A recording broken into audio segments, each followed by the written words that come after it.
Thank you for waiting. I'm sorry, it's now 11:15. Just for Mr. Wicks's benefit, if we can just go round with the councillors and those that are going to speak to introduce themselves, that will be helpful, and then we'll get down to number 4 on the agenda. So I'm Anne Wiggins and I'm the chair for this meeting. Councillor Cousins, and I'm a member of the licensing committee.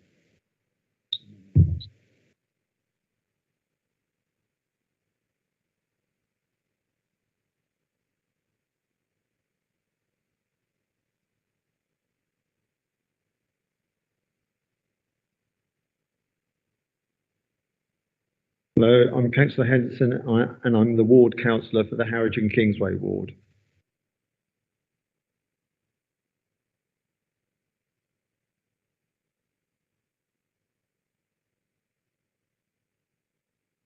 I'm Alex Wicks, who was DPS of the premises at the time. Ray Dowsett, I represent the landlord owners of the premises. Good morning, my name's Steve Bennett. I'm the Tendering Divisional Licensing Officer. Gary Burke, Police Licensing. Michael Cook, Licensing Manager, here today as a responsible authority for licensing.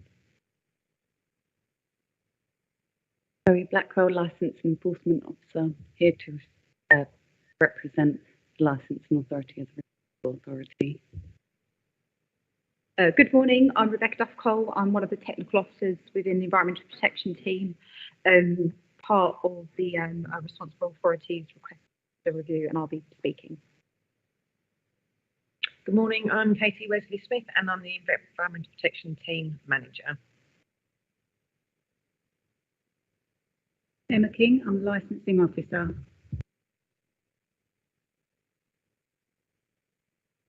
Keith Simmons, and I'm here on behalf of the Licensing Authority. I'm Linda Trembath, obviously legal advisor of the committee. Right, thank you very much. I think you've all got a pack, and on the back of the pack there's a blue sheet which will give you how the meeting is going to go. So I'd like to ask the licensing officer to outline the application, please. Thank you, Chairman. It falls to me to introduce this by virtue of the fact that the licensing authority here as the administrative body is something that I'm responsible for, and as you've heard from Mr. Cook, he's undertaking the role in relation to the responsible authority elements of the authority. So you do have an application for a review that is submitted by virtue of section 51 of the Licensing Act, and you are today performing the role of the hearing body under section 52 of the 2003 Act. The application for review is in respect to the premises known as Wicks Bar. All the details are set out in your pack, and the licensee is Enterprise Harwich Bar Limited, and Mr. Wicks has introduced himself as the designated premises supervisor. On page 9 of your pack, you will see the application for review, and having submitted that application for review of the premises license, that then was conjoined by the licensing authority and then the Essex Police.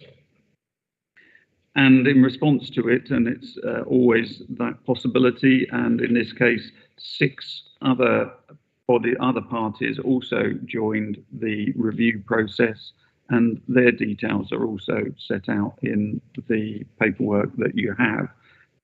Your job, as it is to consider the review application, the representations that have been submitted, and to facilitate that hearing. You have the procedure to which you yourself have already referred, Appendix H, starting on page 187. Committee is aware of the review. They have had the papers provided to them, as all of the parties to this hearing have, and it's, I would suggest, following that procedure or otherwise facilitating the discussion envisaged in the Act to determine what approach you should have to your powers following the review, application and its consideration. Chairman, I'll finish there. Thank you very much, Mr. Simmons.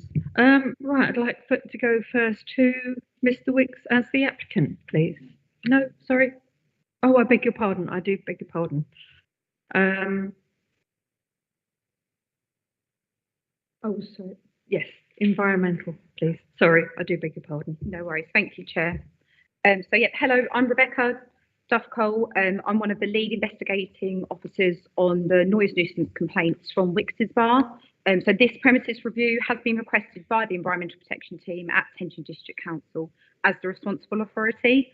This premises review seeks to restrict the permission for the use of live, recorded and amplified music from the premises. The current licensing conditions and operating hours, so they are included in the pack. So obviously the premises is open quite late on a Friday, Saturday night and Sunday night. So 1:30 on Friday, 1:30 on Saturday and midnight on a Sunday. So the premises is licensed for the sale of alcohol on and off the premises and late night refreshments. You'll see that on the license, the premises for the license, there are no conditions around the noise despite the late opening times. And the regulated entertainment falls under the Live Music Act 2012 and the Deregulation Act 2015. So basically, because the license has got the sale of alcohol, they allow music up until 11 o'clock. So just to go over the location of Wicks's Bar. So Wicks's Bar is located on High Street, Harwich. The premises is surrounded by a number of residential properties. There are properties directly above the premises that are adjoined, and also a number of residential properties along Mill Lane, High Street, Hill Road and Cliff Road. If you look in Appendix 1, if you're not familiar with the premises, there's some photos in there and a map. So if you'll see the layout of the premises, there's a large outdoor seating area located at the front of the premises. And then to the west side of the property, there's also a large single glass window. So these are the areas of the premises. I just wonder for all concerned whether you can just point to the... Oh, yes, sorry. So it is Appendix 1. So that is...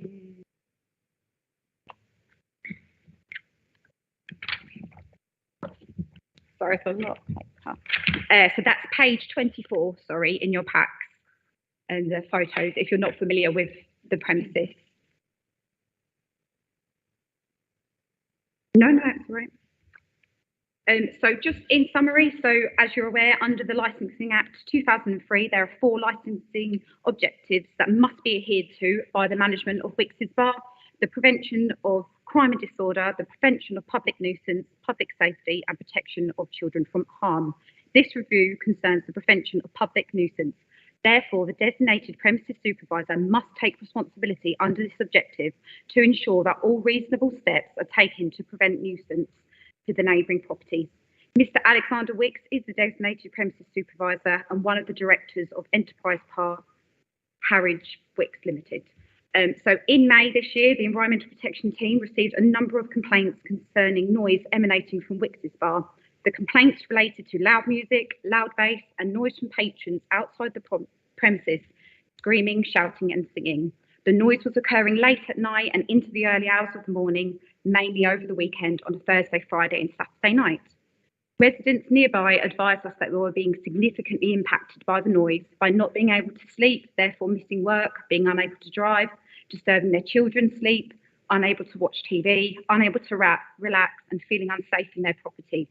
One resident alleged one night that the music was so loud it could be heard 5 streets away.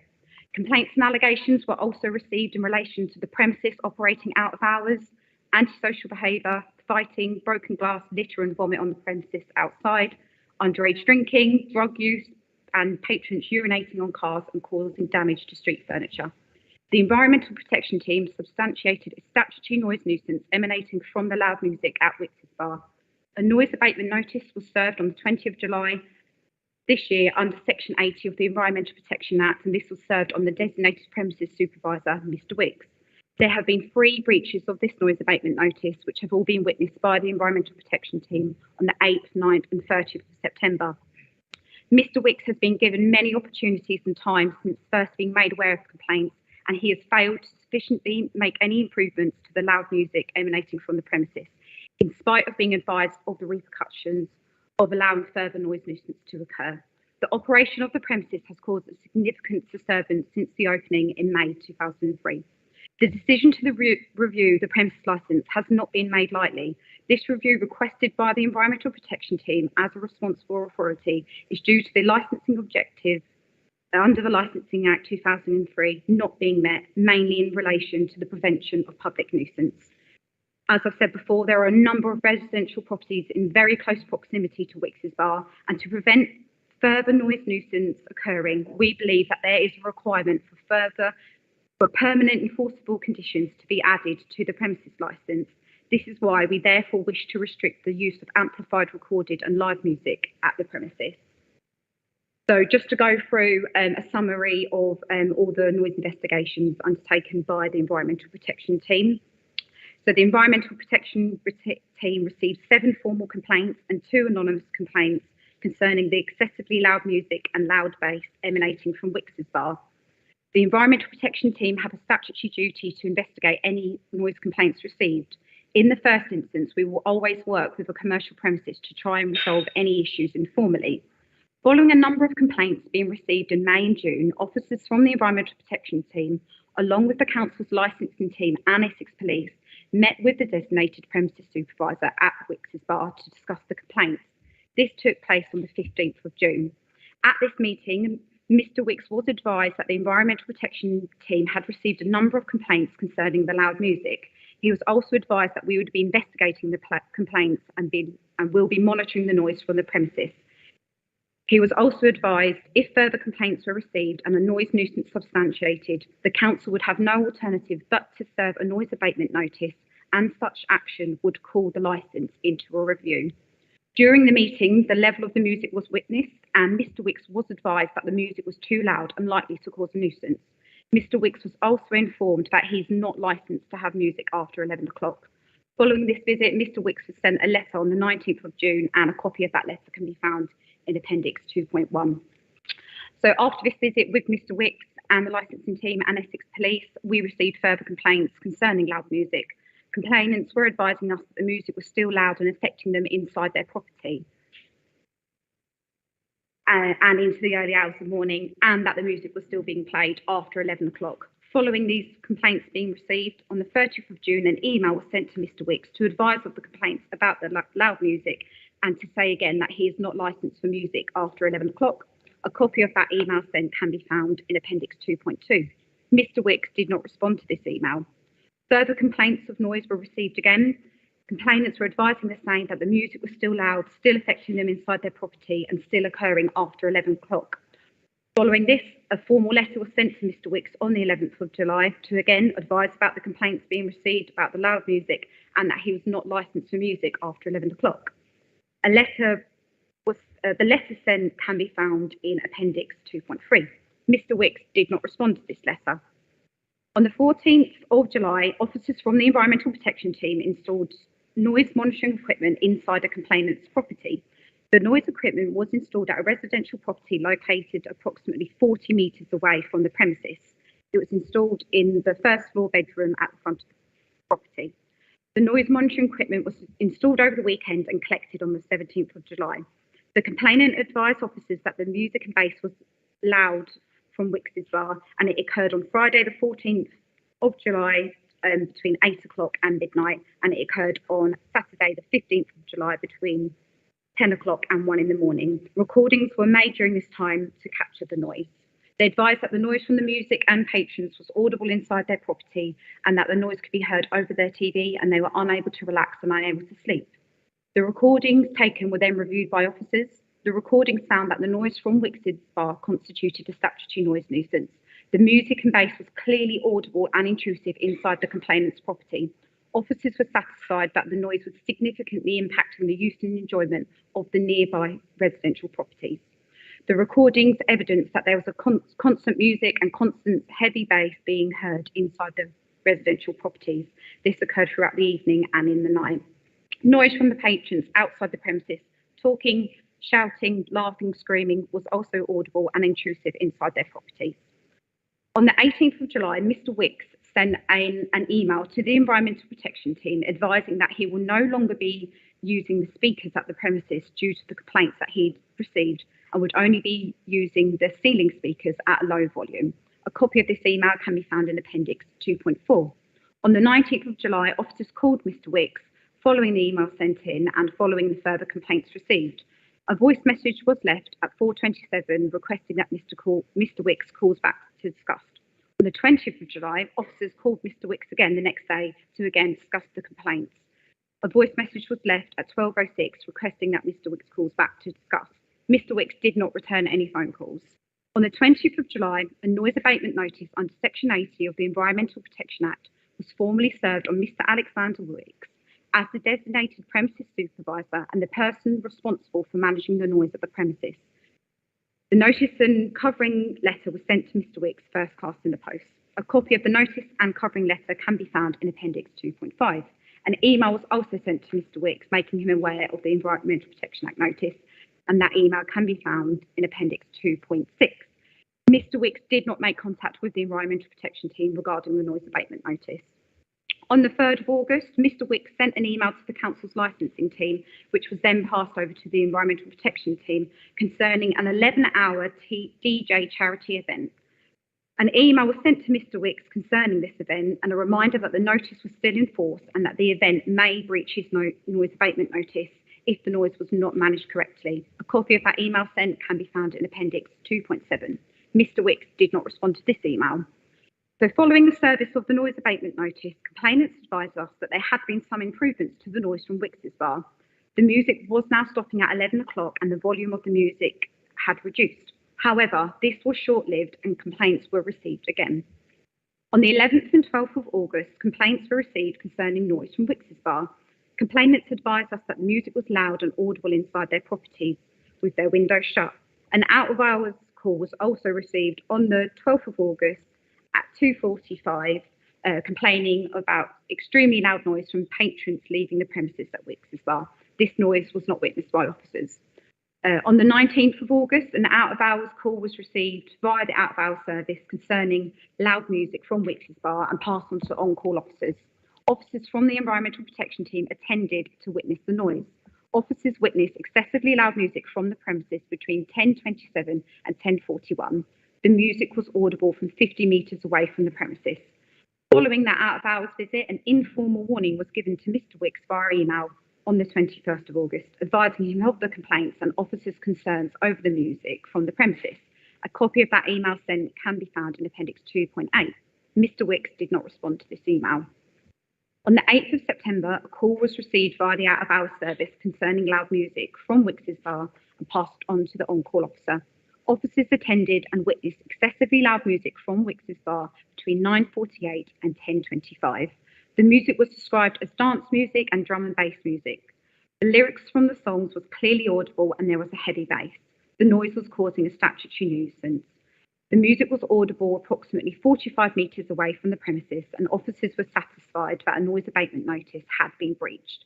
A witness statement from that visit can be found in Appendix 3.1. The next day, on the 9th of September, another call was received via the out-of-hours service concerning loud music. Officers attended and witnessed excessively loud music again from the premises between 10:37 and 11 o'clock. Officers were satisfied that the noise abatement notice had been breached again.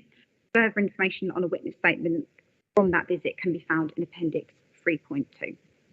Following these out-of-hours visits, on the 14th of September, Mr. Wicks was notified that he had breached the noise abatement notice on 2 occasions. Mr. Wicks was advised that if he breached the noise abatement notice again, the Environmental Protection Team would have no option but to call his licence into review. A copy of that letter sent can be found in Appendix 2.9. This was also sent via email to Mr. Wicks, and that copy of that email can be found in Appendix 2.10. No response was received from Mr. Wicks concerning the breaches of the noise abatement notices. On the 27th and 28th of September, Mr. Wicks called Environmental Protection to discuss the upcoming 11-hour DJ charity event, which was due to take place on the 30th of September. Mr. Wicks advised us that he'd installed sound dampening curtains and will be monitoring the noise levels outside the premises. Advice was given again to keep the music at a reasonable level so that it's not impacting nearby residential properties and so that he does not breach his noise abatement notice again. On the 30th of September, the day of the 11-hour DJ charity event, a call was received via the out-of-hours service concerning loud music from Wicks's Bar. Officers attended and witnessed excessively loud music from Wicks's Bar between 8:37 and 9:01. The music was audible from approximately 90 metres away from the premises. Officers were satisfied that the noise abatement notice had been breached again. A witness statement from this visit can be found in Appendix 3.3, completed by Katie Wesley-Smith. This noise nuisance occurred just 2 days after Mr. Wicks speaking with the Environmental Protection Team about the event. On the 4th of October, the Environmental Protection Team, as the responsible authority, submitted the application to review the premises licence of Wicks's Bar in relation to the prevention of public nuisance. A formal letter was sent to Mr. Wicks on the 4th of October concerning the noise nuisance that was witnessed on the 30th of September and that his premises licence would be called into review. A copy of that letter can be found in Appendix 2.1. Just to quickly summarise again the impact to the local residents. So, as you're aware, officers from the Environmental Protection Team have witnessed the noise nuisance from Wicks's Bar, and a noise abatement notice under Section 80 of the Environmental Protection Act has been served on the designated premises supervisor, Mr. Wicks. The impact of the noise from the premises on the surrounding amenity is best described by the residents themselves. The Council have received 2 witness statements from residents in support of this review. They can be found in Appendix 4. The statement describes how the noise has affected each resident individually. They describe how they've been unable to sleep, unable to relax in their homes and gardens, constantly worrying and dreading the weekend coming, and even considering selling their homes. So just again to summarise our confidence in the management of the music. So the Environmental Protection Team have no confidence in Mr. Wicks's management to... Sorry, I'll say it again. The Environmental Protection Team have no confidence in Mr. Wicks's management of the amplified music at Wicks's Bar. We have sufficient evidence to support that the amplified music is causing a significant public nuisance and is having a detrimental impact on the surrounding residents and the use and enjoyment of their properties. Mr. Wicks has not appreciated the impact he and the noise is having on the nearby residents. Mr. Wicks has not followed any advice given by the Environmental Protection Team nor implemented any promises that he has made. So given all the noise investigations, number of opportunities that have been given already to Mr. Wicks, our overall confidence in the management of the premises, we would therefore recommend that there is no amplified, recorded or live music to be played at the premises. Other recommendations also include a noise limiter and a noise management plan. So we have been made aware that Mr. Wicks has submitted a noise impact assessment. So the Environmental Protection Team have reviewed the report that's been produced by Climate Acoustics. So following that, we would recommend that all recommendations within the noise impact assessment are implemented and that there shall be no regulated entertainment until all works are complete.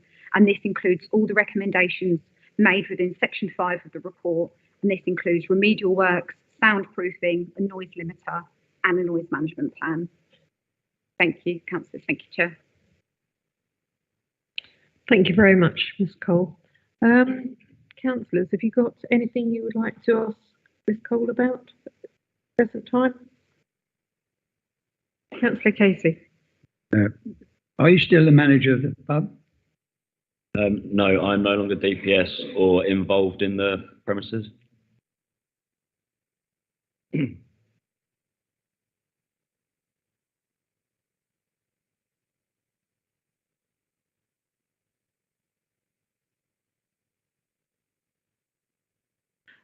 Thank you very much. We'll go now to the police. please, if you would like to. Good morning. Hopefully everyone's obviously seen our report that we submitted. As everyone is aware, there's been an incredibly large number of calls and complaints from the public supporting disturbances, disorder, as well as fights and many noise nuisances since the premises opened in May. The premises has basically failed to uphold the crime and disorder and public nuisance objectives by way of breaching the relevant legislation on numerous occasions. The venue's management from a police point of view has failed to work with ourselves and the responsible authorities, ignored both advice and enforcement activity by ourselves in relation of an action plan that was submitted to him on the 24th of July. It's the Chief Officer of Police's view that the premises has been ill managed for some time. Considering the concerns raised in this document, Essex Police's position is currently that it supports a recommendation by the Environmental Health Team from the TDC for the licence to be revoked. I appreciate circumstances have changed somewhat since then, but Essex Police's position is that all our concerns are against Alex Wicks and the running of those premises.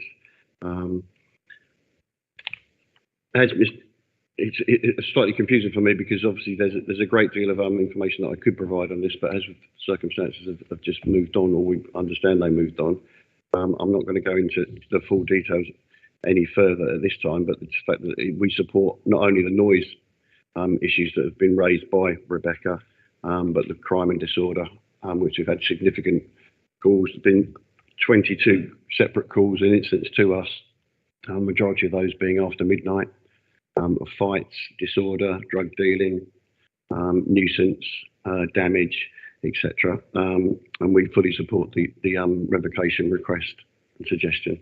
At this time, that's sort of what concludes my submission. Unless any further questions that you wish to ask. Thank you. So, councillors, have you got anything you wish to ask Mr. Bennett?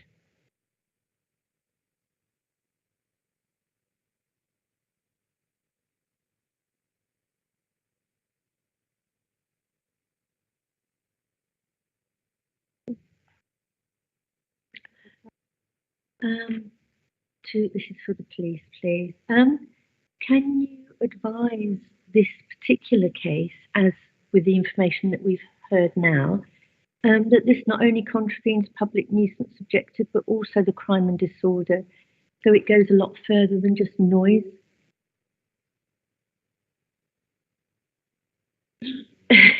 Sorry about that. So, yes, absolutely right. As I've just stated, we've got 22 separate incidents that are reported to us, and these are crime and disorder incidents. These are not noise incidents. These are 22 incidents that we've actually attended the premises, and reports have either been made by intelligence report. There's been crime complaints submitted in relation to assaults, to a case of spiking, to drugs misuse, to common assaults. In fact, there's a GBH, a robbery. All of these offences are connected in and around the property. These are obviously against all of the crime and disorder objectives that we're trying to obviously maintain within Harwich. The majority of these being, as I said, after midnight, which again supports the noise and nuisance, because every time we get a call to an incident for a crime, it's obviously reported by a member of the public who has either witnessed it or been disturbed by it, and it just continues with the noise issues that have already been raised. So it's not just from our point of view, it's not just purely noise that we're supporting, it's the fact that these are a vast array of other public disorder offences. Thank you. Thank you very much.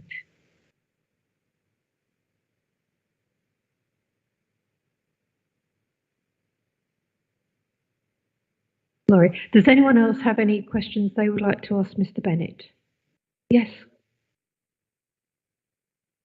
I just wondered if the Essex Police representative would like to mention the cases of several inspections and tests for drug use actually within the building, which is within the evidence.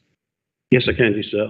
Unless you want me to specifically go through them, I can give you a generalisation, which I think would be better. That we have a thing called a Benison visit, which is conducted by uniformed police officers, and that's basically just the premises has been or the venue has been identified by ourselves at licensing as a particular property or premises that we wish police officers to attend, to show a uniform presence, obviously several fold. One, to be walk around the premises so people can see that it's not a premise that's not unlooked at by ourselves. And one of the conditions of that is that it's quite acceptable that we take drugs wipes or swabs with us, and those swabs are used on generally flat surfaces, and they're in the toilet area or any areas where there's no CCTV or it's a quieter. Myself, on a number of occasions, I've conducted examination in there, either by myself or with TDC licensing. We've used these swabs and they've shown positive traces, and the positive traces generally for cocaine. That would be a trace in both gentlemen's and ladies' toilets. On a number of occasions, the uniform officers, when they've likewise attended, had similar positive results from these. We have spoken to Mr. Wicks on several occasions in relation to try and have preemptive measures, remove flat surfaces, put certain sprays on the surfaces to prevent drug use. To my knowledge and understanding at the moment, I think in the last couple of weeks there may have been some activity, but in the last 5 or 6 months there's been no cooperation with police in relation to try and prevent these incidents taking place. My second one is compared to other premises that you have to police and deal with, how would you compare the door staff at this premises compared to others? Because again, in the evidence, it doesn't seem that you were getting the assistance that you actually should have done from those door staff.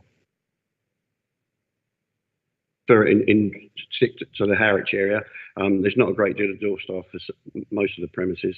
The door staff that I've had experience with dealing with before are obviously all security industry trained, and they wear their necessary badges. That has been the case at Wicks. We've had a couple of incidents where police officers have attended and there's been some less than able cooperation from the door staff in relation to one in particular, there's a public order incident that happened outside when they were prevented from speaking to somebody by a member of the door staff. And on another occasion, there's been members of staff from the premises that were actually involved in a disturbance, assault outside the premises. I don't believe that member of Wicks staff was on duty at that time, but just goes to show the sort of quality of the persons that are frequenting the premises and the staff involved. Thank you. If I take a sip of water, sir? I didn't realise we'd be talking this much. And I just want to, because there's comments within the evidence about the CCTV, on comments about the sound system being turned off on that CCTV, and on one occasion the CCTV was not made available, and then you found out it was available. I just wondered if you'd like to comment on that, because that's an important part of overseeing the security and safety of the users and the public within those premises. The premises licence does not require CCTV to be within Wicks. It's something that they've done off their own back, I think, from prior when it was known as Roberts Bar. It's not a particularly great quality, and there's no sound attached, which is an issue for us, because we thought that it would obviously be better for us to have sound attached. Then obviously we could monitor, which I've tried to do on a couple of occasions, whether the music has been turned off at 11 as we were ever requested. Because there's no sound attached, you can't tell whether it's been turned off or not. There has been CCTV requested for a couple of incidents by the police. My understanding that has been provided eventually, but it's a problem for us when we attend these premises and there's no one on the premises apart from Mr. Wicks that can actually operate the CCTV. That was an issue for us. And that has caused us some investigative issues, but only on a timely manner. But again, like I say, that the CCTV is not part of their actually licensing conditions, so it's something that they didn't need to have, but they have got in place. But obviously, going forward, that's something that we would definitely encourage anybody else to take over this property to make sure it's all maintained properly. One last one. Last one. It says in the evidence pack that on a number of occasions you checked the action plan or plan books within that premises and there was no entries. Is that normal practice? No, it's not. It's not at all, sir. There's with TDC licensing, we try and have it wasn't so much the action plan. We try and have things that are recorded, which would be an incident log, a refusals log. So if you get a young person come in and they try and buy alcohol, And obviously, if it's refused, then it should be noted down, brief description, times, dates, that sort of thing. If there's a disturbance within the premise or outside the premise or anything of any interest, then it should be recorded within the incident log. This wasn't the case. In our last meetings within the last month, 6 weeks, it's starting to be completed correctly or in a much better sort of condition. But prior to that, the first 3 or 4 months of it, there was very few entries, none whatsoever that would satisfy ourselves or TDC. And it's a record that actually protects the actual licensee as well. Because for example, when you get hearings like this, you can show that on 30 occasions they've not been serving alcohol, they've been reporting everything correctly and reporting to the police, and it can help support any comments they wish to make in events like this. And obviously also it shows another, not dereliction of duty, that's the wrong phrase, but it shows another way that when they're not keeping up with the licensing standards that we expect from all premises within our area. Thank you very much. I believe Councillor Cousins has got a question. It has been stated here today that there has been evidence of underage drinking. I just wonder if you could clarify this for us, please. If there is anything that you have found to point to that suggestion. Got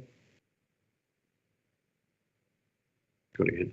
Off the top of my head, I'll have to review something. I think there was one incident with 2 girls that were found drunk at 3 o'clock in the morning outside the premises. In fact, there was 2 incidents. One where they were found drunk outside the premises, and when they asked where they'd been, they said they'd been to Wickes. Bear in mind, it's 3 o'clock in the morning, and they were still in the area of the premises, which premises were due to shut at 1:30. I'm aware of that incident. And another one, there was 2 sisters that were involved in a disturbance, one of them being underage, 15, 16 years old. And they'd been involved in an altercation outside, which caused the police to be called, a fight between the 2 sisters. They'd been in the premise. The premise was having what has been described as a good old-fashioned lock-in. It wasn't actually open officially that night, but the girls had been within there drinking with Mr. Wickes and some friends. They're the 2 that come to mind, unless you wish me to look any further into the documentation in front of me, I'm afraid. Thank you. Thank you for that. Anybody else got anything they would like to ask Mr. Bennett? And Mr. Wickes, have you got anything you'd like to ask Mr. Bennett? No, okay. Mr. Cook, please.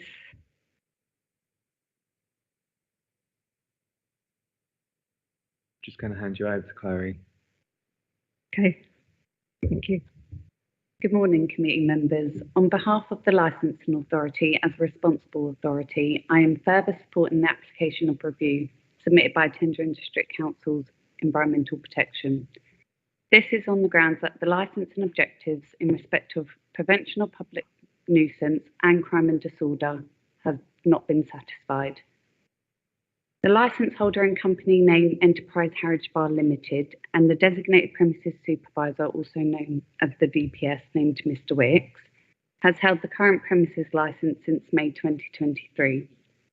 I have received 35 complaints in close proximity to the premises, which started on the 15th of May 2023, and this was in relation to loud music and bass, carrying on licensable activities without an appropriate licence in place, which again was in relation to loud music past 2300 hours, and antisocial behaviour issues, including but not limited to fights, shouting and drug misuse. There has been 4 visits undertaken in response to the series of complaints with the name DPS Mr. Wickes. These visits occurred on the 16th of May 2023, 15th of June 2023, 31st of August 2023 and the 19th of October 2023. In addition to the visits, a warning letter was sent to the DPS Mr. Wickes on the 19th of June 2023, which explained he had been carrying out unlicensed activities or playing recorded music beyond 2300 hours, and it was to cease this activity.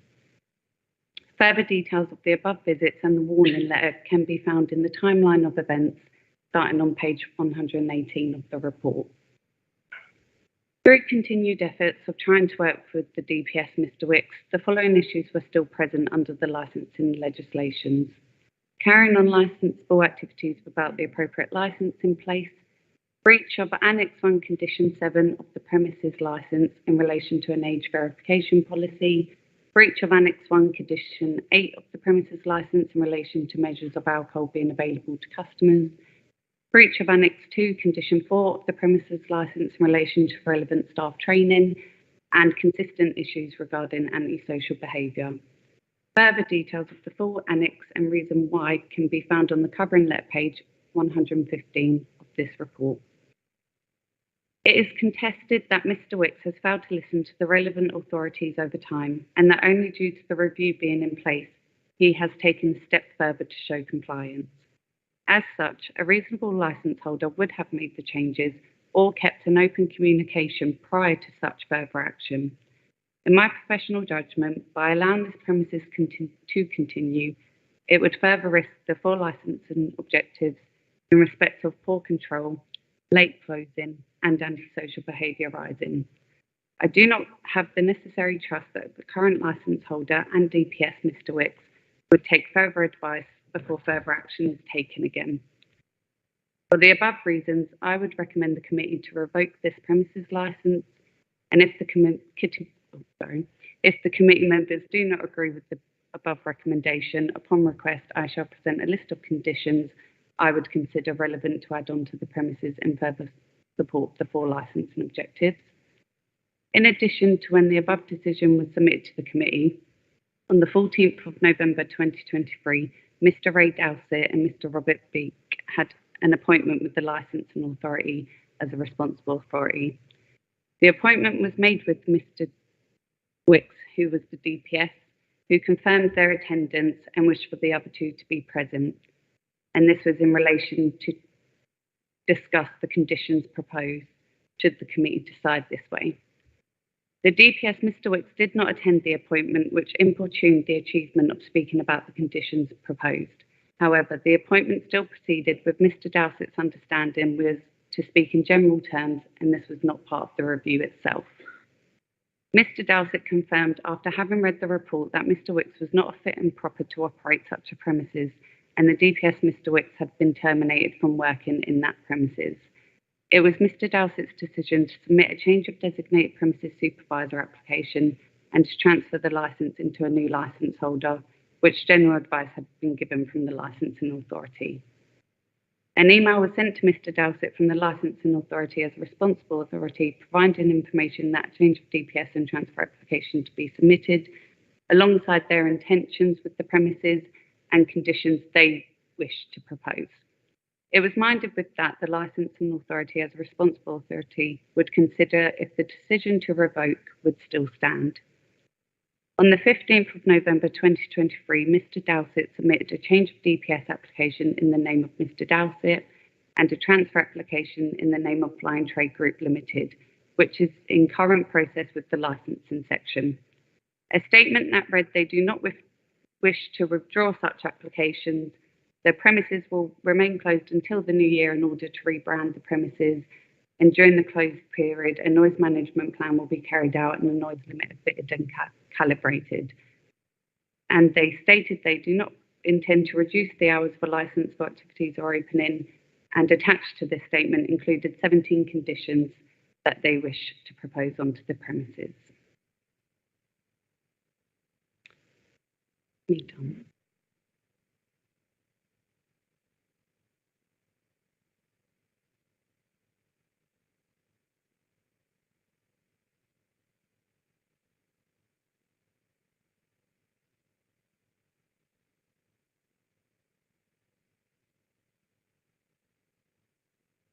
Thank you very much.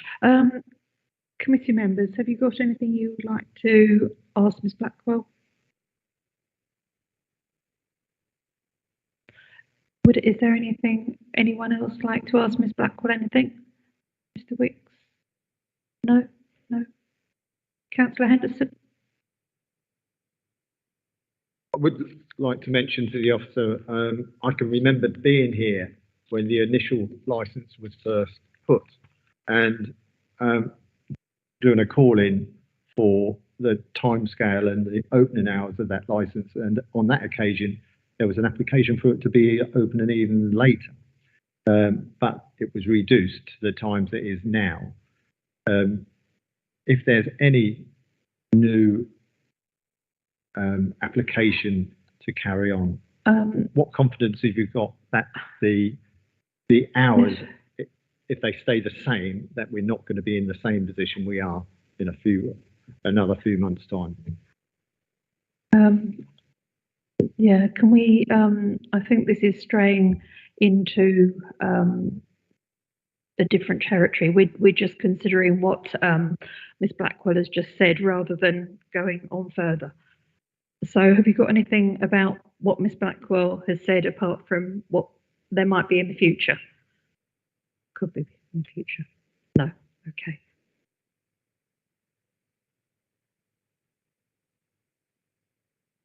Would you like to address the committee? No? Okay, thank you very much.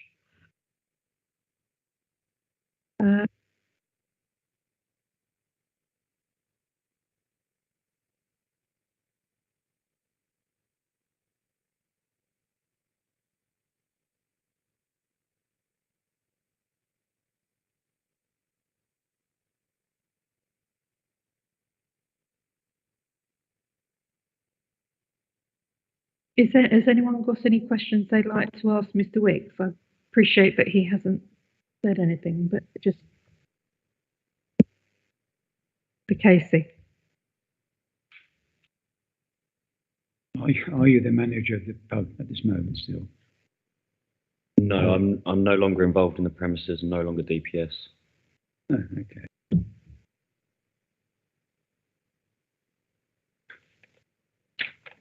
Well, I've listened to all the questions and reference what's going on in the pub. I just want to ask you a question, but if you're not the manager, I don't know where we're actually going with this one.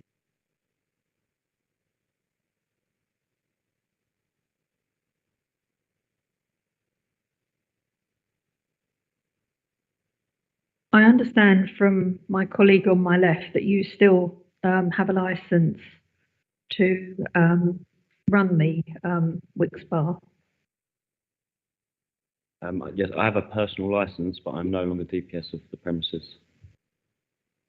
Mr. Wicks, have you actually served any application to transfer the DPS else or notify the council the position? Yes, I've emailed the council to change it over to Ray. When was that email sent?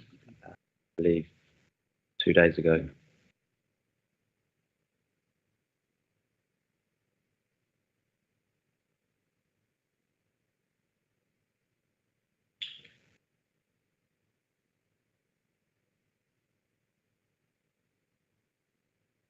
And it does appear that an application to change the DPS has been in and is valid, so therefore that will take effect on the basis of the existing licensee.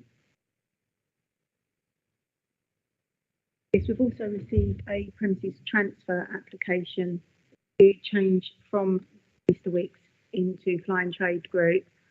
We just require one piece of documentation to be signed, which is a consent form from Mr. Wicks before that can be progressed any further.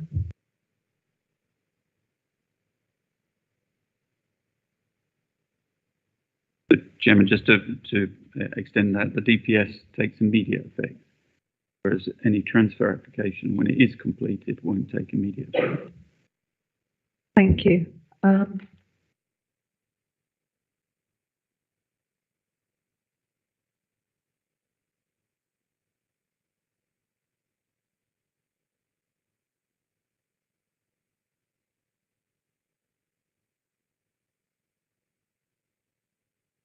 Okay, Councillor Henderson, is there anything you would like to say?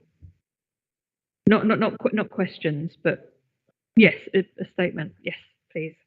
Yes. Can I thank you, Chairman, first of all, for giving me the opportunity as ward councillor for the Harwich and Kingsway ward to be here today and represent my residents regarding this review. Can I first of all say to members, there are a number of other establishments within my ward, and I've not seen anything like, anything near the issues and problems that has been witnessed by my residents for this one. If there has been the odd occasion in any of those premises, there's always been complete cooperation with the licensing officers and also with the police. And as I said, up to now, I've got no problems at all. And there are other establishments which open exactly the same hours and have music on, that they adhere to licensing conditions. Can I refer members to my statement, which is on page 139, because I think it's worth saying that for the reason I'm here today. Dear Emma, firstly, I would like to state how relieved I am as the ward councillor that this review is now taking place. I know for a number of residents this couldn't have come soon enough. I've been contacted on almost a weekly basis by residents complaining about the unacceptable level of disturbance by Wicks Bar at Midland House.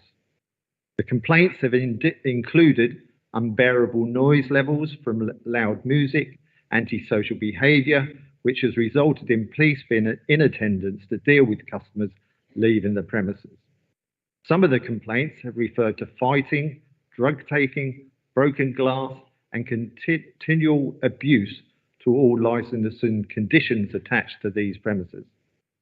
It is with all the above in mind and how my residents' lives have been affected by ongoing disturbances from the bar, I'm requesting to attend this hearing today. And you'll see on page 138 also correspondence in an email from Councillor Gary Culver, who's the Naveland Ward Councillor in Dovercourt Bay Ward. Can I put on record, Chair, that my residents have had to put up with this nightmare for the last 6 months. I have dreaded turning on my phone on a Sunday morning and seeing the messages and emails which have come after a weekend at these premises, which many of them have been forwarded on to licensing officers, or I've advised the individuals to contact the licensing officers direct. But what I'd like to do, members, is that, and I know officers have mentioned this, but I'd like to actually emphasise some of those witnesses and the comments they've made, which is in the evidence. And if you look at page 60, you'll see the evidence there about the breaches in the music and noise licence and after hours. But you'll also see comments, and I refer to a comment on the 4th of the 6th, 2023, where the witness is saying, I emailed the environmental services team to inform them that I had a noise complaint.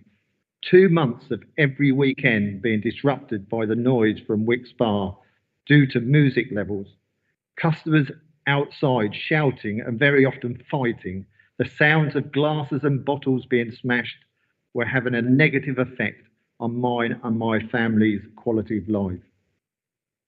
We were tired due to either not being able to get to sleep or being woken up by fighting outside or the police turning up, which was becoming an almost weekly affair. I was dreading the weekends as I knew it would be impossible to get to sleep or relax. And then it goes on to say the noise levels were getting worse. Customers were outside on the smoking area and on the pavement, directly outside and across the road, making loads of noise. The same evening, they was doing it the same on a Monday, which is outside their licensing hours. There was extremely loud noise music from 8 o'clock till 100 hours. The bar was open until 3 p.m. There were 2 fights at the premises which spilled outside, which resulted in the police coming. Sadly, despite a noise abatement being served on Wicks, the noise continued, albeit lower after 11 p.m. Fights were breaking out, and nearly every week the bar remained open along with its opening hours. I sent the environmental department, licensing department, and Ivan Henderson a diary and photos of the remaining opening hours until 2:30. And again, it goes on to say, I cannot downplay the impact this place has had on my own and my family's quality of life. We're exhausted from the lack of sleep at weekends. We're unable to relax in our home or in our garden due to the noise from Wixers. I absolutely dread weekends, as I know there will be noise, often fighting, police attendant. We should be able to walk along the road without seeing lots of broken glass in the streets and not having to see drug dealing going on at the end of our road. When you have to get up at 5 a.m. every weekday, morning for work, weekends at home should be something to look forward to. However, I start dreading them from Thursday onwards. We shouldn't have to feel like it's better to be out somewhere or go away because it's more peaceful. The whole time Wix has been open has been nothing but a nightmare. So you get a flavour of some of the comments. And I could go on to the next one where individuals are saying, throughout the summer, they've had to have their windows closed because of the noise. They've moved bedrooms because the noise was so bad in the particular bedroom they were in. And then you get the example that people are saying that they'd rather be somewhere else rather than be in their own home, driven from their own home because of the situation that they've had to suffer from those premises. And I'll just give you one last one from a witness. The licensee ignored the license criteria for many months, from opening in May 2023, allowing loud music and bass to be played after 2300 hours up until early hours of the morning, mostly Fridays and Saturdays, but also on occasions midweek nights. Music and bass are so loud that it's clearly audible from inside my home, approximately 80 meters away. During the summer, all windows and doors had to be closed, and despite this, the music and bass remained audible inside, even with the TV on. This prevented me from relaxing in my garden and sleeping in my bedroom, having to sleep in the back room where the music and bass was audible. Now, lots of these people have got jobs to do, and they've had their whole life disrupted for 6 months. So I would just mention to the committee and remind the committee of some of the comments within the evidence. The noise abatement notice has been repeatedly breached. 3 times we hear from officers. Council officers' contacts with the owner repeatedly ignored. Essex Police states, and we're hearing now, as a local councillor, how important it is that our police have the time to actually be able to work on other issues, and so do other councillors around here, not to be held responsible for one particular premises within the town. So, members, it is my plea to this committee that you come to a decision to put an end to my residents' nightmare, a decision that will deal with this totally unacceptable ongoing situation. And I plead to members, and I've heard some of the comments, I would plead to the members to revoke the licence and make a further application come forward, because I don't believe just transferring this licence is going to, with the same time scales that are being asked for, is going to solve this problem, and the nightmare for my residents will just go on and on. Thank you, Chairman. Thank you very much indeed, Councillor Henderson. Any councillors wish to say anything to Mr. Councillor Henderson? No? Right, okay. Mr. Wicks, did you want to say anything to Councillor Henderson? No, no. And anybody else, any other interested parties want to say anything to Councillor Henderson? No? Right, okay. Well, Mr. Dowsett, can I ask what proposals you have for the running of the Oh, sorry. Would you be kind enough to make the statement first, please? Sorry.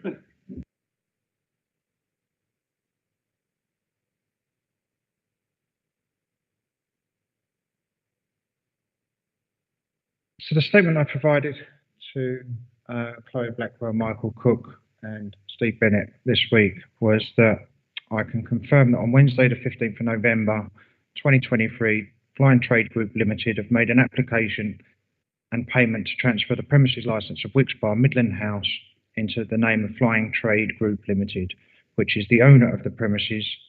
Copies of this transfer have been sent to both Essex Police and to take immediate effect. I can also confirm that Flying Trade Group Limited have made the application and payment to change the DPS of the premises from Alex Wicks to myself, Raymond Dowsett. This will also take effect from today. Flying Trade Group Limited do not wish to withdraw these applications in process, and the premises will remain closed until we propose and agree a suitable DPS with both yourself and Essex Police. Only then will the premises reopen in January 2024. As above, the premises will remain closed until the new year. During this time, our tenant will rebrand the premises and carry out all of the works necessary that we have agreed and proposed in the attached conditions. When the premises reopens, it will have a new identity as a bar and restaurant. During the time it's closed, it will have the current CCTV upgraded, all relevant notices clearly displayed inside and out of the premises, the appropriate works carried out within the public toilets to discourage and disrupt drug use on the premises, and a drug safe fitted. During this period, a noise management plan will also be carried out. This has already been agreed and accepted by Rebecca Duff-Cole, Technical Officer of Environmental Protection at Tendring Council. A noise limiter will also be fitted and calibrated. The closed period will also be used to carry out all relevant staff training as recommended in the attached conditions. We do not intend to reduce the operating hours for licensable activities or the opening hours. The cause for concern which gave rise to this review were not associated with the hours, but rather the way the premises were managed.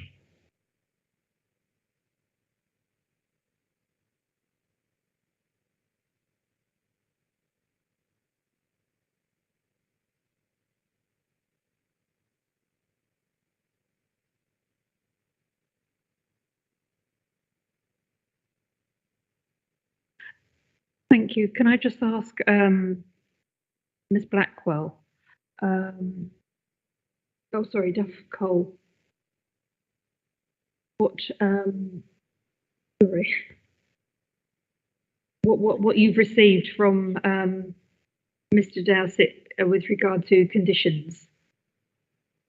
Well, we haven't received anything from Mr. Dowsett prior to this review. We haven't had a copy of that.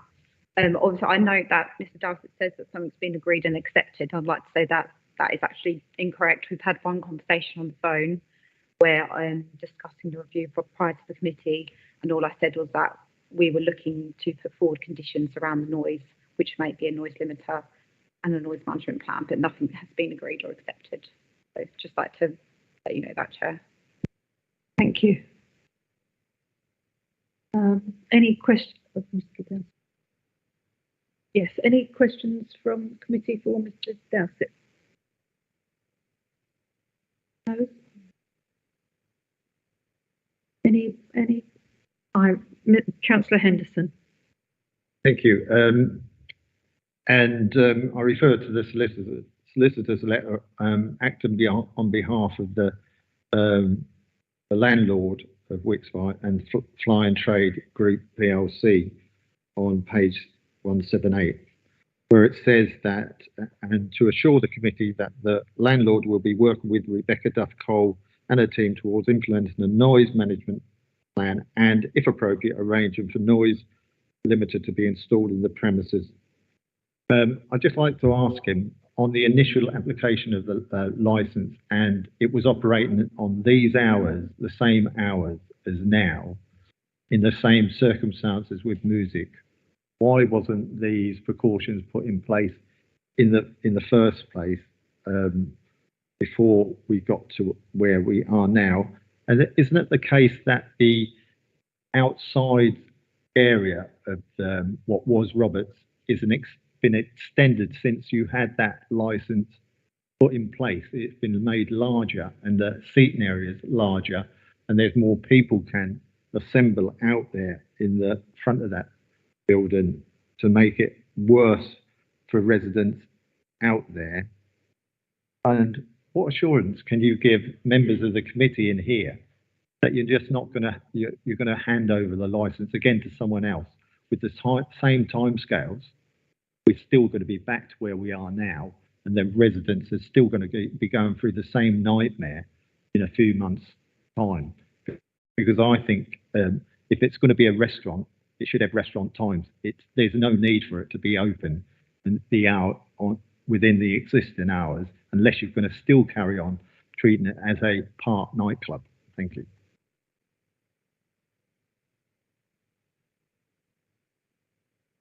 So we were unaware of the issues in surrounding this until recently.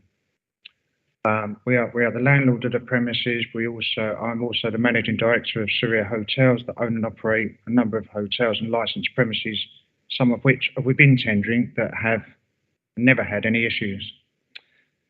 As soon as we became aware of these issues arising from the bar, I made contact with Rebecca Duff-Cole to discuss the issues. At that point in time, I was unaware that there was any other issues in and around from Essex Police or Tendring District Council. The only point in time that we became aware of these issues from our tenant at the time were when the pack was released from Tendring Council with regards to the complaints and all the objections that have been discussed today. At that time, we made the decision as responsible operators to take back this site that we own and take it back into our hands, hence why we spoke to Tendring Council and made the changes to remove the DPS, remove the tenant and remove the company that held the premises licence. In hindsight, maybe we as responsible operators and owners of the business should have kept the premises licence in our name of Flying Trade Group, which if we'd have done that, then we'd have been made aware by the licensing authorities that there were issues coming from the premises. Like I've said, we've terminated all association with the company and the DPS, which is why I've taken it away and personally put it in my name until we decide the future of the premises. Thank you very much, Mr. Dowsett. Okay.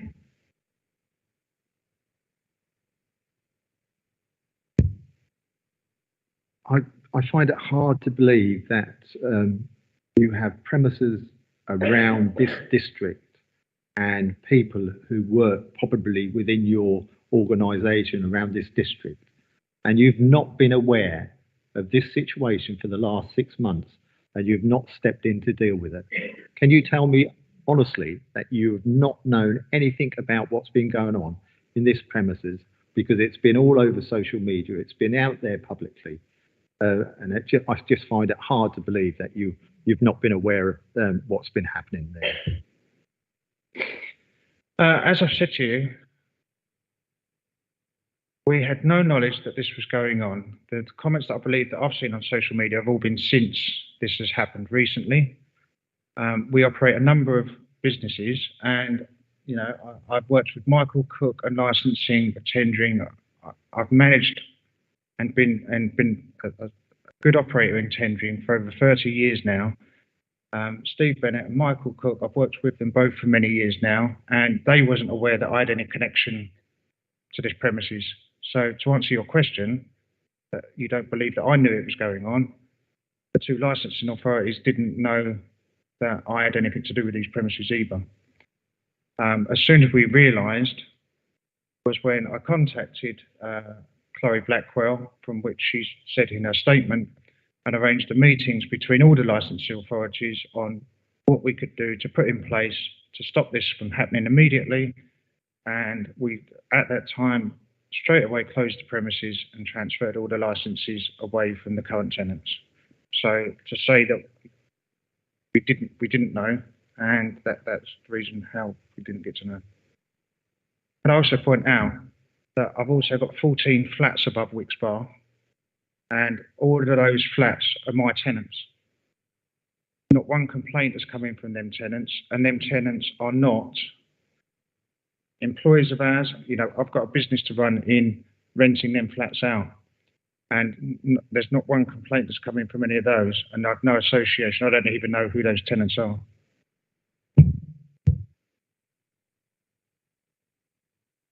Thank you very much, Mr. Dowsett. Yes, Katie. Hi, thank you. Just a couple of issues. First of all, a copy of the abatement notice on the 25th of July was actually sent to the Flying Trade Group, to their registered premises, in relation to the noise nuisance, with a covering letter outlining the scenario and to contact us if there were any queries. And I think partly to request you to contact us. We had no further contact from there, so we did make the Flying Trade Group aware back in July. We do have some concerns in relation to this. Obviously, the transfer, as Councillor Henderson pointed out, if you are looking to continue, sorry. Yep.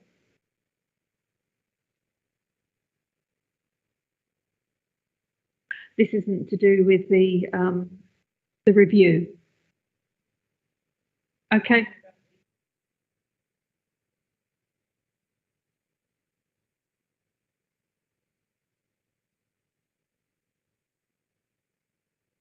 I think, Chairman, if the subcommittee will need to consider whether it's reached the end of the procedure in relation to the review, and I would suggest it might want to then come back and indicate what its minded to decision is, and then allow the conversation to progress onto what I think is in everybody's mind, which is what the future might hold under a transferred licence, and whether that adjusts in any way your position on your minded to.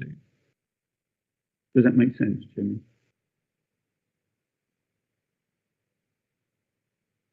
So if we go out now to consider what's been said, and then we'll come back. And it's something else.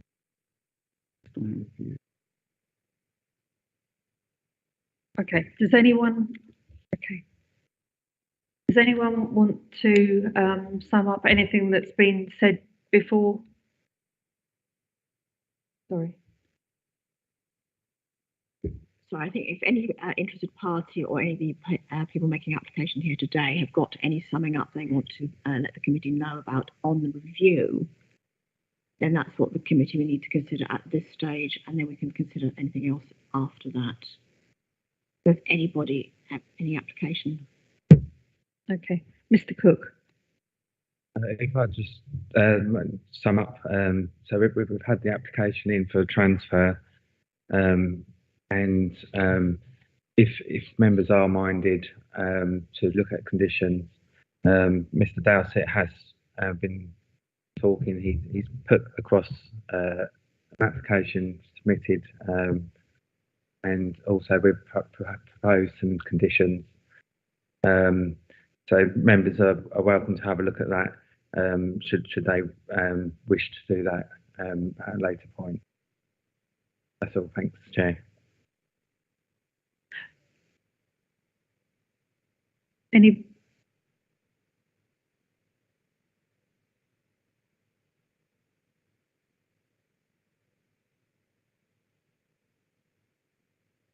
Okay. Mr. Cole, do you want to say anything more? No. Ms. Blackwell? Mr. Wicks? No. Mr. Bennett? No. Okay, we're going to. Oh, and sorry, Councillor Henderson, I do beg your pardon. Have you got anything else you wish to say?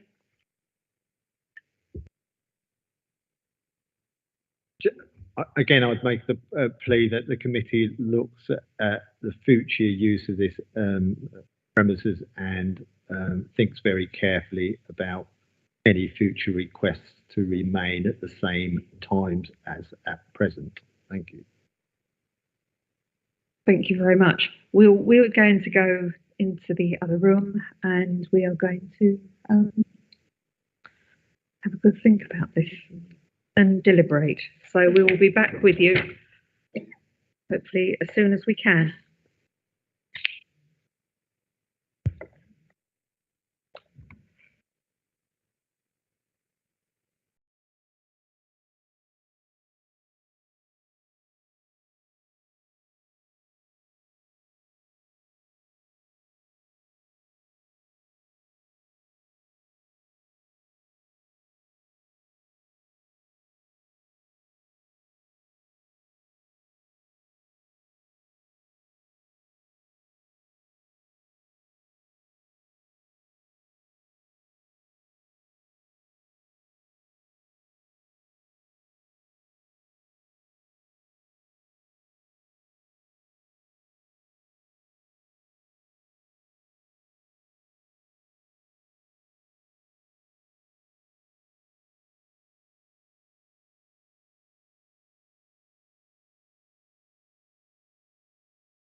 Well, thank you very much for waiting. I'll just read the statement that we prepared in the light of what we've heard this morning.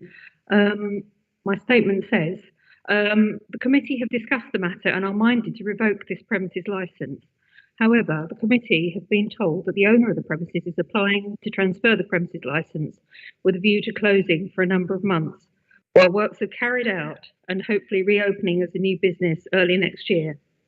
With that in mind, the committee will be prepared to consider suspending the licence with a view to the current conditions being amended and further conditions added. The committee have heard from Mr. Dowsett on behalf of the owners that new conditions have been proposed and are being discussed. However, the committee have not seen the proposed conditions and would like to have sight of these before reaching a decision. And finally, can a copy of the conditions, both agreed and proposed, be provided to the committee now so that it can reach a decision today? Thank you.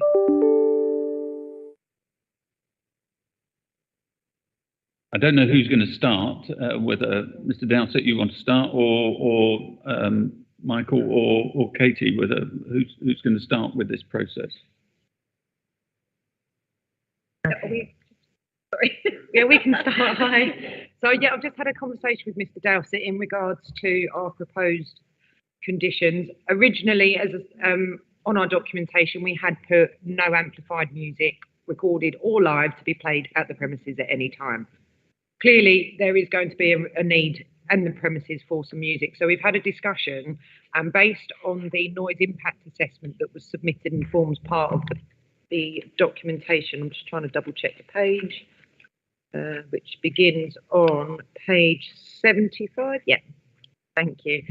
Based on the information that's been recorded within that noise impact assessment, we've had the discussions, and initially what we would like to do is that all recommendations laid out within section 5 and section 6 of the report are implemented. That does include the use of a noise limiter being fitted to any sound system in the premises. So we've written up, so the first one is all recommendations within the noise impact assessment report are implemented, and there shall be no regulated entertainment until all works are completed. This includes all recommendations listed within section 5 of the report, including remedial and soundproofing works, noise limiter and a noise management plan. A noise limiter must be fitted and properly calibrated and maintained in accordance with the manufacturer's instructions, and the limiter must be set to a level determined by a qualified acoustician and to the satisfaction of an authorised environmental health officer, so as to ensure that no noise nuisance is caused to local residents or businesses. No additional sound generating equipment shall be used on the premises without being routed through a sound limiter device. No noise generated on the premises or by its associated plant or equipment shall emanate from the premises, nor vibration be transmitted through the structure of the premises, which gives rise to a nuisance. A lot of these works, as I said, is outlined in the noise management plan, in the noise impact assessment, sorry. Katie, if you've got copies of that the committee can have, and if you give them just a few minutes just to read that, and then perhaps in the meantime, Mr. Dowsett, can you indicate whether they're something that you're happy to see attached to the licence?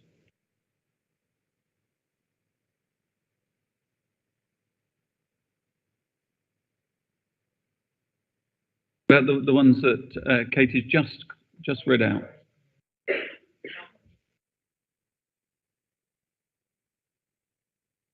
I think for the committee's benefit, I think what is being said is that environmental protection, environmental health are suggesting 3 conditions. You have those in writing in front of you.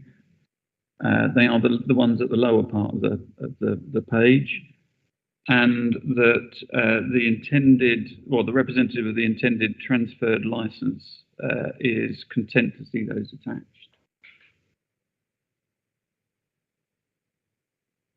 I think if you've got any questions of environmental health at this stage, then that would be an appropriate time to answer this. No.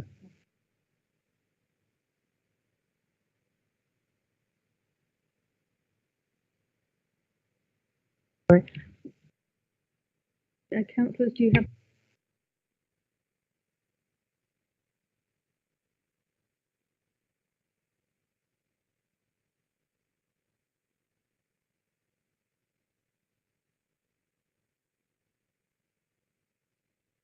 Chairman, if I may assist you, I mean, perhaps Mr. Cook, or can you then, you've heard what suggested conditions are.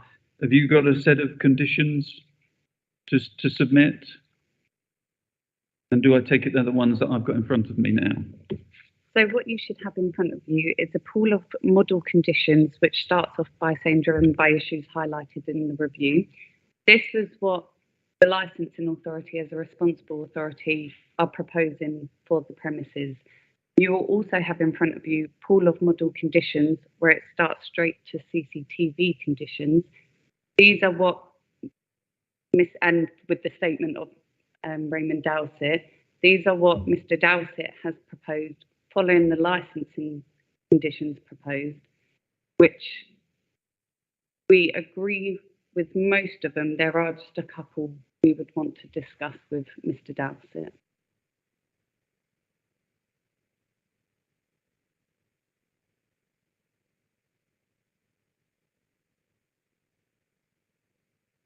How much more time will you need to discuss the top two, potentially? So it was just mainly the condition of reducing hours. I would like to intend to Mr. Dowsett to reduce the premises hours to midnight and the licensing hours end at midnight. It depends if Mr. Dowsett needs discussion time. How long would you need?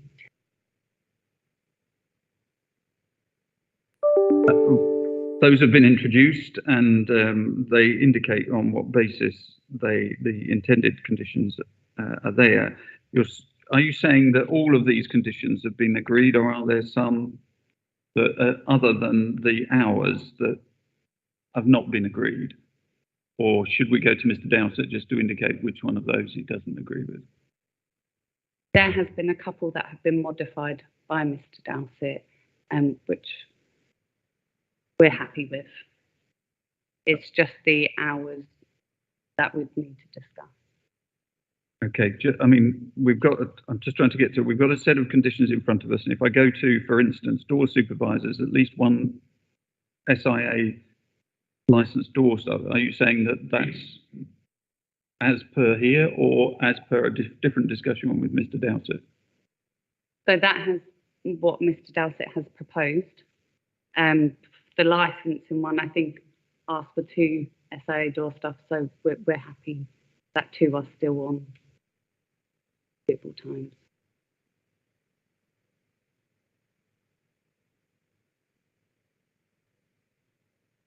Okay, Mr. Dowsett, have you got is there anything you would like to say? Other than the pool of conditions that you've got with my statement are the ones that I'm happy to agree to moving forward with this review.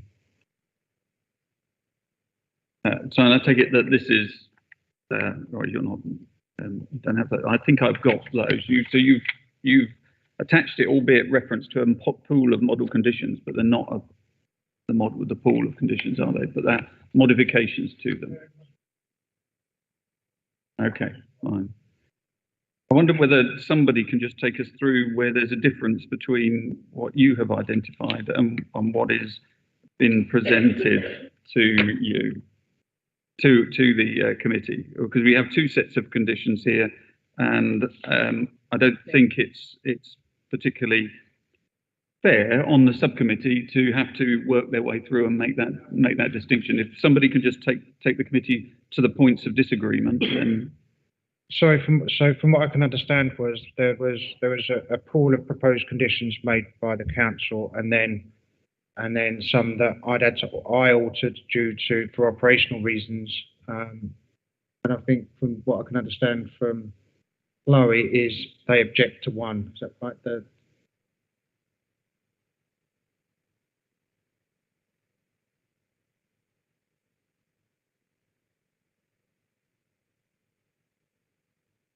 Yes, do. So from licensing authority as a responsible authority conditions, which is the pool of conditions where it starts driven by issues highlighted in the review. Mr. Dowsett has taken that top paragraph out, which also includes considering decreasing the hours. So he's taken that out of his proposed conditions. Under door supervisors, he has changed the top condition to be one SAA door supervisor to start at 9 o'clock and then two SAA door supervisors at 10. He has, on the outside usage, he has taken out the no patrons shall be admitted or re-admitted into the premises after 11 o'clock. And in the premises, that first point of a zero tolerance policy, he has modified the first point and second point of that condition for a random search policy and dealing with and banning patrons. And he has also added a number 9 point to be included with pub watch. And then on the same in the premises, on that second point, a suitable drug safe, he has added to be supplied by police. And he has also, on noise management, taken out the 30-minute no music quiet period before closure time of this licence.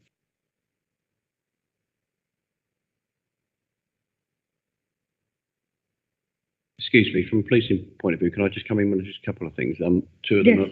One is obviously the pub watch, which is all credit to Mr. Dowsett for including that, but we wouldn't want that to be part of the actual conditions of his licence, because if some reason pub watch collapsed in Harwich, bear in mind it's only just in its infancy, then that could make you in breach your conditions. So a positive move from them, but we'd like that one to be struck. And also, we won't be buying him a safe. That's something that apparently we used to do 30 years ago, but not now. But I can put Mr. Dowsett and his company in touch with the local supplier, which is from Gorse Lane Clacton, so that's fine. Just on those two matters. Okay. Thank you. Thank you very much. Anything else, Mr. Dowsett? No. Either Mr. Dowsett or we just assist with why they are wanting.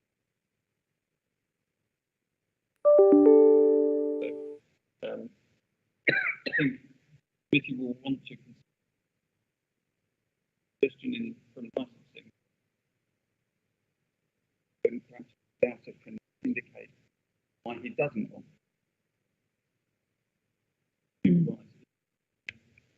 Licensing is investing to one. Same with the outside usage area, the business admittance and business having a proper basis of that and what the protection is. The relationship of points 1 to 2 sheet from the implication of the implications are, because I want to make sure that you're aware of what the implications of going with. Mr. Dowsett? Yeah, sorry. So firstly, with the introduction of door staff across the whole country, when there's reviews with licensed premises, it's always normally a negotiable point. There are door staff on the premises anyway. I believe it was a condition, and now it is going to be a condition. But having two people there at 9 o'clock, if there was no need, and plus there was no reference to what days they wanted to there from. So I put it specifically down to Friday and Saturday nights because that's where the issues were previously occurred, and at 9 o'clock, there would be very little need for two doormen because of the amount of people in the premises. With regards to not wanting to reduce the operating hours, the licensable activities or the opening hours, was because, as we've discussed throughout the list, that it's not the fault of the premises that we're all sat here today. It was just the case of that, you know, that not a responsible person wasn't running these premises correctly. So it just it was not associated with the hours, but rather the way the premises have been managed. If the premises are managed properly, the opening hours would not be an issue.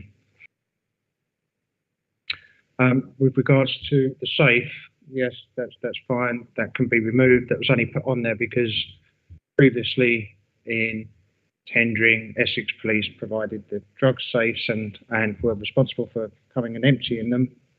But I understand that doesn't happen anymore. So. Sorry, yeah, that does still happen. Obviously, we're responsible. We're the only people that have the key to the safe. The safe's installed. We attend. We make sure it's locked. We remove both keys and we will empty it. Yeah. As and when necessary. Which we have that process in another tendering property that we manage.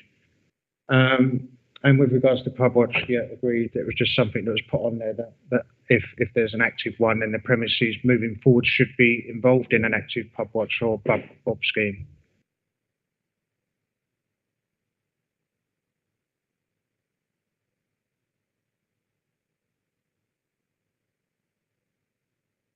Yeah, I think the proposed searching everybody on entrance was just not operationally possible.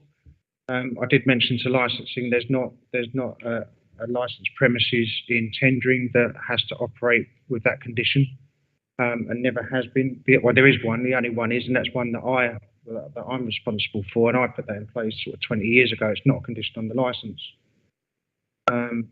However, rather than take it out, to just change that to random searching on entry if they believe that, you know, to try and discourage drugs, or if they believe that the person that's entering needs to be searched, then they can operate a random search policy rather than everybody. And the outside usage.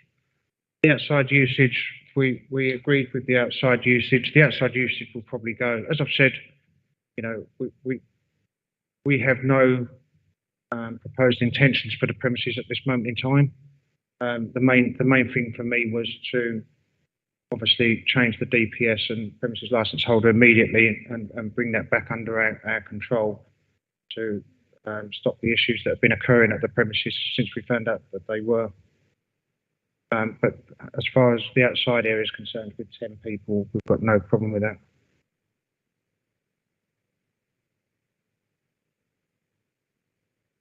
Okay. It's really more about the admitting and readmitting after 11 o'clock at night that we're concerned about. Again, I don't see it. Again, this all forms back to the premises being badly managed. You know, I've got a number of premises that I'm responsible for across tendering and the country, and I don't have that as a condition anywhere. And we're back to the point that it's not the premises that's the problem, it's the way that the premises have been managed and the responsible person who's been managing the property, the premises. So I don't see why that would be a condition that I'd want to agree to.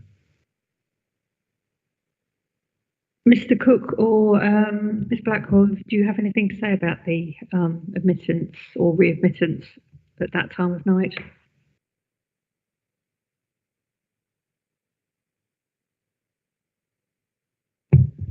Just in relation to asking for a reduction in hours, we've asked for midnight. Originally, it was 2,300 hours in line with the Licensing Act when it finishes at the Live Music Act. Obviously, the Live Music Act only goes up to 11 o'clock. So after that, the premises is only licensed for sale of alcohol and late night refreshments. And having looked at Monday to Thursday and Sunday, that is 12 o'clock. So we're just asking if we could reduce Fridays and Saturdays. Also, the incidences seem to have happened quite a lot over midnight. I appreciate that it might be a different owner, but circumstances still there. In relation to the patrons shall be re-admitted after into the premises after 2300 hours. We have spoken and we were in agreement, or we said that we'd adjust that to 11:30. That just stops people coming into the premises from other premises when they're drunk and that, and also if they were reducing it to midnight, it sort of gives it that half hour sort of quiet time.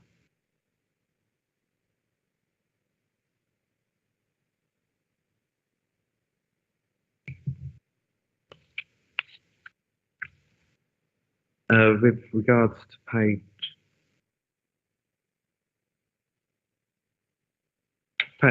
2, we're absolutely fine with that. We agree with Ray, and I'll take note of what Steve Bennett says about number 9.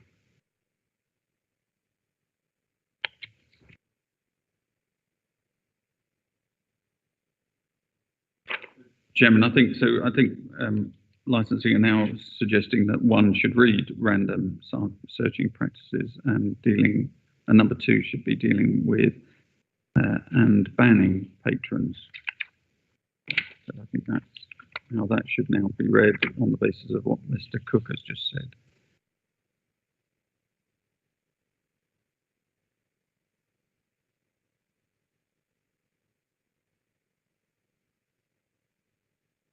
Has anyone else got any views? Councillor Henderson. Thank you, Chairman. And just to say that I feel my residents will be very disappointed that this licence hasn't been revoked altogether. But I would ask Mr. Dowsett to consider the trauma and anxiety that these people have been through for 6 months on trying to actually maintain the same opening hours. And I'd ask him to please consider with the licence and officers that this is reduced to 12. I believe that it will attract, if it carries on to 1:30, it will attract users from other premises into that premises because they'll know that they can have a later drink. And as I've said earlier, if it's a restaurant, it's a restaurant. And other restaurants within my area actually close before or around 12 o'clock. Why is there this insistence? People are still going to be leaving that premises at 1:30, and it's still going to be a serious issue for my residents. So I'd ask him to please consider. I'm sure if he proves that the premises is acting within the licence, then he can always come back at a later date for an extension to those hours. We need to make sure that those premises are acting and acting in line with the licence and that has existed, and we have confidence in that. So I would just ask him to consider the request from the licence and officers that a good start. If we are not going to revoke the licence, that the licence is until 12 o'clock, and you've got that half an hour cooling down period as well, up to that as well. Thank you very much. I think the committee will now retire again to consider what's just been said. One of the things I think I should point out is the committee at the moment have not decided whether to revoke the licence or to suspend it and change the conditions on it. That is something the committee now need to consider, having heard what the conditions and the parties' views on those conditions actually are. So we'll retire again and be back as soon as possible.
Shall I start? Yes, please.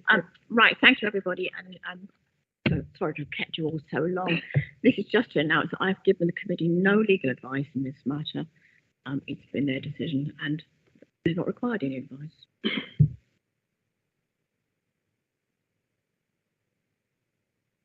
Right. This is what we have prepared while we were absent. Having given consideration, the committee has agreed to a suspension on the basis of further conditions being added to the licence, which have in large part been agreed between the two parties. The further changes decided by the committee are to reduce all opening hours, Monday to Sunday, and to close at midnight each day. In addition, one door supervisor will be in place from 2100 hours to 2200 hours, after which there will be two supervisors until half an hour after closing time or until all customers have left on Friday and Saturday evenings.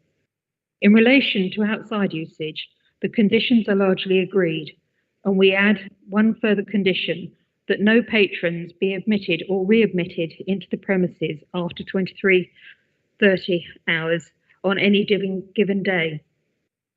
In the premises, these are largely agreed, and we simply add that bullet point 1 should include random searching practices upon entry, bullet point 2 to read dealing with and banning patrons suspected of using drugs on the premises, and a new bullet point 9 to be added to read licensee to be active in any pub watch or similar committee meeting in the area where a suitable scheme exists. Finally, in relation to noise management, the conditions recommended by the environmental protection team to be used and have added a fourth condition that there should be a 30-minute no music quiet period before the closing time of this licence. Thank you. And that is the committee decision. And thank you very much. The committee is now closed. Just the meeting's closed, so we will now convert that into a written format and provide that to all the parties, and then the rights of appeal will also be notified in that letter.